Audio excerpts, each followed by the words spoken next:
Recently, my buddy Sam and I set out to create a Minecraft mod that would redo each biome one at a time, bringing in new features and elements we think we would like to see in the vanilla game. And together we've had a lot of fun doing it. A couple of months ago, we redid the Mushroom Fields biome. Here's a video in the top right hand corner if you are interested in that. But last week we redid the Badlands, adding a lot of fun new features we think you would really enjoy. And this video is all about how we did it and why we did what we did. If you're interested to know what biome we're tackling next, be sure to tune in to the end of the video to find out, or join our Discord and see our updates there. Thanks for watching, and let's get into it. So we knew we wanted to add some sort of generated structure, but there's not a lot of options when it comes to the Badlands. Something that we mutually agreed on pretty much from the get-go was ghost towns. So these work the same way that villages work. They use these jigsaw blocks. So a jigsaw block is about here, and then there is another one on the road structure piece here. And they get slotted together basically, just like a jigsaw puzzle. So it's the same for all these, it's the same for these decoration things, the same for the towers. All the buildings and all the roads get joined together with these jigsaw blocks, and it just makes a nice shape. This is basically how every generated structure in Minecraft works, right? Every recent structure, I think they started with 1.14 with the new villages, so anything added after that uses them. We knew we wanted them to look like real-life ghost towns, with the buildings being butted up right against each other and kind of right on long, narrow roads. That's quintessential of what you see in movies and a lot of fiction, and a lot of real-world examples as well. Something we did to make this work is, it kind of breaks the magic a little bit, but the buildings are in universal sizes. So you have, all the buildings are either 5 wide, 10 wide, or 15 wide. That way those jigsaws can butt up right against each other, and we don't have to worry about having gaps in between different buildings. It does happen naturally sometimes, which looks good. I think it fits well, but you still get these nice rows of buildings right next to each other. Yeah, the roads themselves actually just have a bunch of jigsaws just all in a row, somewhat like this. So, and the jigsaws do a really good slot at just slotting in things where they can fit and just ignoring things where they can't fit. So it might just choose, say, this one here, and it will put the building in this spot here, and it will ignore the rest of these. So that's how you get them right up against each other, because they're not going to clash with each other. They're just going to fit right next to each other when they can. Much like villages, ghost towns have different barrels with loot in them. The loot isn't great by design. It's a ghost town. It's what people would have left behind. You've got some tools, paper, string, cobwebs, some old rotten potatoes. Two things of note, though, is our cowboy hat. Looks great. I love it. This is probably veering away from vanilla a little bit, but it's such a good addition. I think you'll forgive us.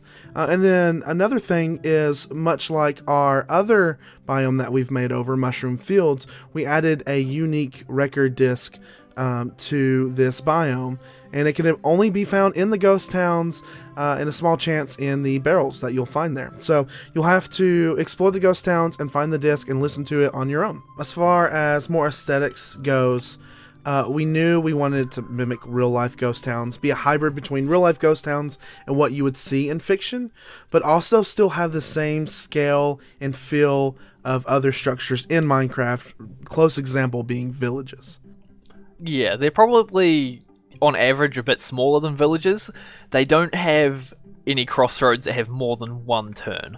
So you always see one turn, you won't see 2 branches off or 3 branches off.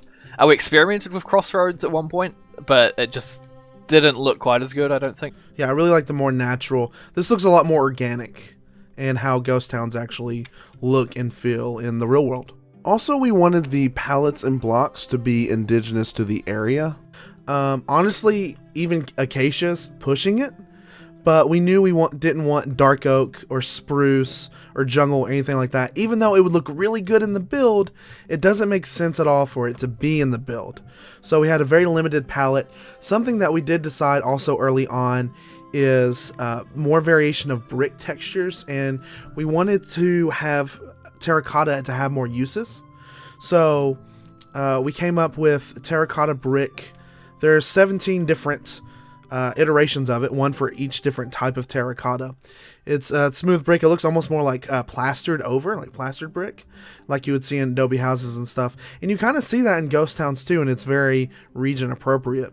It ties in very well with the buildings. Something really cool that Sam had the idea to do is that anytime you see the terracotta in a ghost town building, it randomly removes some of the brick and replaces it with normal terracotta, so it adds like a procedurally generated noise to make it look a lot more organic and naturally and weathered, and that looks really good, I think. We wanted to have some more life and variety in the Badlands biome, especially in the ghost towns themselves. And the ghost towns are obviously abandoned, and the only inhabitant they may have is ghosts. You may notice in a lot of the structures that there are a lot of interactable objects. There are levers, doors, trap doors. All these things coincide with the presence of ghosts.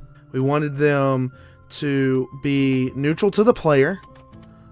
We wanted them to be able to fly through objects, and we wanted them to be reminiscent of Minecraft villagers. So ghosts are pretty similar to Vex in that they sort of hang around an area and they will attack you. But we've made these neutral, so they just fly around like they normally would, but they interact with things. So interacting with things is done on a per block basis or on a per tag basis, so all trapdoors are covered and all doors are covered. But I had to add support for every single block basically. So a lever, I basically just told them how to flick a lever, and if they fly near that lever and they choose that spot and there's a lever there, they'll flick it. And then of course with any mob you add to the game, the next question is, well, what do they drop? There's a lot of options in a fantasy aspect of ghosts. Yeah, but we discussed this for a while. We discussed it for a long time, and we had a lot of ideas of what those drops could do. A lot of them felt too modded and too extreme. We still want to keep a pretty vanilla approach to things. So we ultimately decided on ectoplasm. This has two major functionalities. This can be used in a composter and turns into soul soil. So that's a farmable way to get soul soil.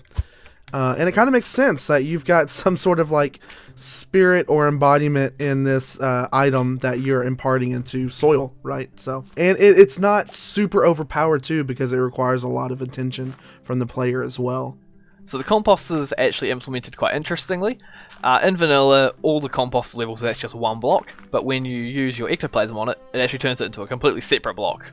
So that allows me to do a lot more with it. And then the second major use is the poltergeist block, which to me is one of my favorite features we've added to this update. It acts as a one block randomizer, flicking levers and doors and trapdoors like ghosts do, but in a much smaller contained radius. So the ghost interacting system is quite robust, and I didn't actually have to change anything to get it to work with the poltergeist block. The ghosts do the exact same thing as this block.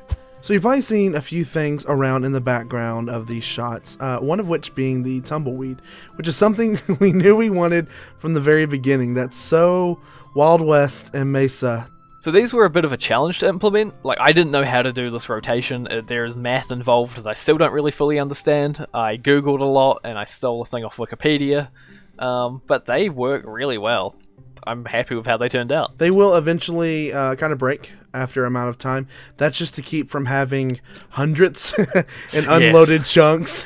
They don't spawn like regular mobs. They just sort of spawn around the player, which just allows there to be like a constant stream of them. So if they like bounce off into unloaded chunks or they get stuck, they'll just disappear after a certain amount of time. So there's no way for them to just build up and start lagging your game. Yeah, you also did like a really cool wind system, so they kind of go different directions. They're not all just blowing from one end to the other end. Yeah, so every tumbleweed will sort of blow in a consistent direction, so they have some consistency with each other, but that wind will change over time. Something else you might have noticed in the background is two cactus variants. The largest of the two, and is what I think of when I think of cactus, is the saguaro cactus, these arm cactuses. Yes, I'm really happy with how these turned out. They are very complicated blocks in terms of block states, so that's like all the configurations that a block can be in. Because of the facts that they can come out the side, but they can also be next to each other as well and not connect. Yeah, they look really good. Minecraft cactuses are kind of quirky. They're just under like a full block in size. You can't place anything next to them. They're very quirky, very difficult to work with, kind of. And we knew we didn't want that. We wanted these tall branching cactuses. So we knew the block had to be smaller, and we wanted the block to be able to be placed beside itself, because if you build up a cactus and you can't put a block right next to it, you have to go out like this, then that's going to be a huge cactus. Like, that's just going to be disproportionately large. And the saguaro cactus can get big, but they're relatively skinny all the way around. They're about the size of a Minecraft wall, which is what these are basically similar dimensions to. Yeah, I think cactus breaking when they're next to each other is sort of like an antiquated system. Back before we had blocks that could damage things, we only had the cactus, so it was sort of a limitation to make the player a bit more creative. But now we have magma blocks and other ways of damaging mobs and players. All kinds of ways, yeah. So I think it's fine to just let them be next to each other. Yeah.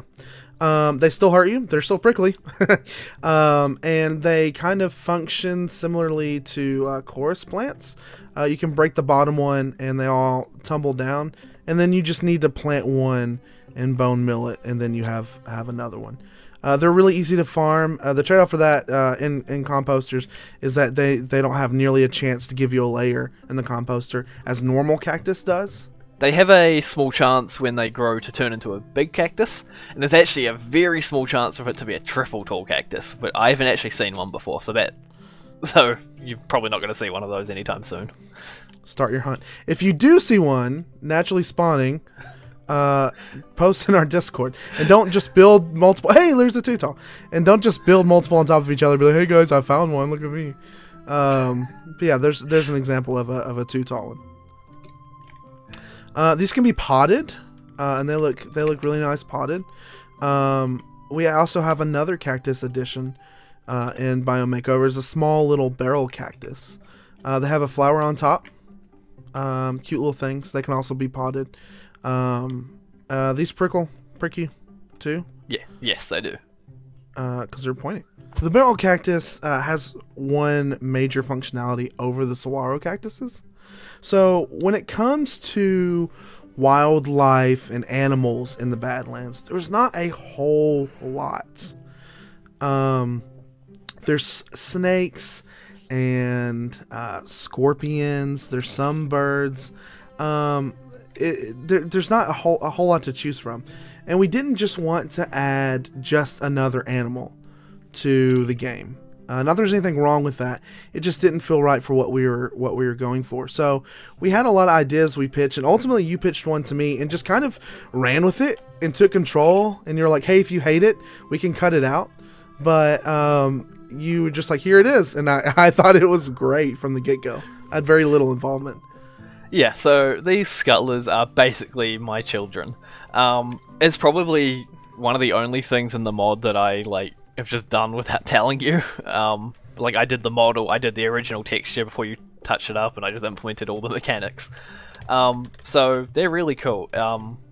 They're kind of like scaredy cats. They'll run away from you and shake your tail at you, sort of like what a rattlesnake would, but it's not going to attack you ever. It's just they're going to run away from you. And that is unless you have pink petals, which they love you for. So you can tame them with these pink petals, and they won't follow you around, but they won't run away from you anymore. And they actually create the pink petals by eating a barrel cactus. So you got to be quick and follow them around and collect them up if you want to tame them. Yeah, you can breed them this way as well to get more. Yeah, we can breed them with the pink petals, and they'll make little tiny ones, which are really cute. Yeah, look at them. Oh, I love the tiny rattle and the big head. It's so good. Yeah. So the rattle sound is actually from a wood block, and the stepping sound is actually a horse gallop. That's so good. So you can farm them, but the only thing they drop right now is the scuttler tail. So it doesn't actually have any uses right now, but it will do in a future update, so stay tuned to learn more about that. So we added these bone remains to the surface, so you might actually recognise these. These are actually repurposed from the Soul Sand Valley, where they generated a lot, and for the fossils that generate underneath deserts and swamps. I just moved them up to the surface. Minecraft has a lot of unanswered questions, and I think this plays well into that. Like, what were these creatures? How did they die? How long have they been dead? And it fits the biome very well as well. So when we're planning a mod, we try to think of all the different aspects of a biome and what would be in it and what is quintessential to that biome, both within Minecraft and within real life. And another thing that really screams Badlands and Mesas to me is gold panning and pay dirt. So there's mine shafts scattered around vanilla Badlands with much increased gold rates. So we know we didn't want to add more gold or anything too similar to that.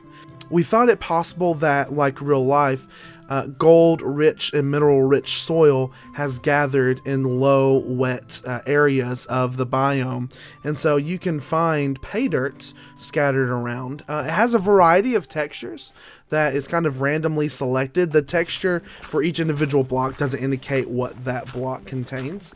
But you'll see little bits of gold, little bits of iron, maybe even diamond or emerald on these textures. And if you break it with just a regular shovel, it has a random chance to drop these things. Gold nuggets, iron nuggets, small chance to even drop an emerald or maybe even a diamond. It can be silk touched and it can be fortune. And you might strike rich if you find a vein of it and dig it up for yourself. Yeah, this was the thing that was hard to balance.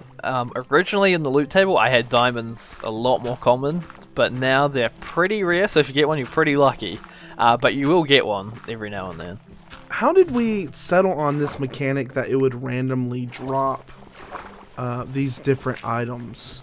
I know Blackstone, Gilded Blackstone in vanilla is kind of like that, but is that just... I think I just did it. I don't think we decided Probably. on it. A lot of it just made sense to me. I think I was like, we can't just have it drop in gold. I'll add an iron, and I guess a rare chance of the other stuff. Yeah, a lot of the stuff that we think of, one of us has an idea, and the other one agrees. Something we're very fortunate about as creative partners is that we both have very similar tastes in what we want in mods, what we like, what we think works. And we both like a very close, like vanilla plus Minecraft feel. So very rarely do one of us pitch an idea and the other one's like, no, that's stupid. We're usually almost always like, oh, that kind of works, or there's elements of that I like, let's tweak it a little. And sometimes we just think of something and the other person just runs with it, and it is great without having to be worked on or deliberated, really. Yeah, that. Another fun mechanic, and probably the last major feature of this update, is the Bandits or Outlaws. You'll find these around much like the regular Illager patrols. They even have their own unique banner that I'm quite proud of. How did you do this, and how does this... what's the same as normal Minecraft patrols, and what did you have to do differently to make this work? So these are quite complicated on a technical level. So it's basically a new entity, a new cowboy, they wear a hat. And then instead, if a pillager patrol is going to spawn in the Badlands, it's going to replace them with these guys, who are on horses. Now, a problem with spawning horses like that is horses don't despawn, but the people riding them do. So the problem is, horses will just be left behind over time. You'll just collect up hundreds and hundreds of horses. This actually happened in vanilla when they first implemented chicken jockeys, when baby zombies were riding chicken jockeys. Underground, it was just full of chickens. So what they did is made those chickens that spawn along with the baby zombie despawn. So I had to do a similar thing with the horse, but it's a lot harder because I have to modify an existing mob. So I did some technical fanciness, and then any of these horses that spawn will despawn unless you ride them or you tame them or you interact with them in any meaningful way. So they'll stick around if you want them to stick around. So something we came up with during a live stream when I was developing this was the fact that the banner has to go into the head of the patrol captain, so we wouldn't be able to wear the cowboy hat. So Max jokingly said to just put the cowboy hat on the horse, and I thought that was hilarious, so I did. So now it's possible for you to kill the captain and steal his horse, and you'll have a very rare horse with a hat. That's true. This is also the only other way to get cowboy hats, is from these patrols. Yeah, they'll very rarely drop them. So we have a lot of biomes that we want to get to. I mean, we've done 2 out of how many? Who knows? Who could even count? A lot. We know we wanted to do something with green and more foliage. We've done kind of some funky, desolate biomes.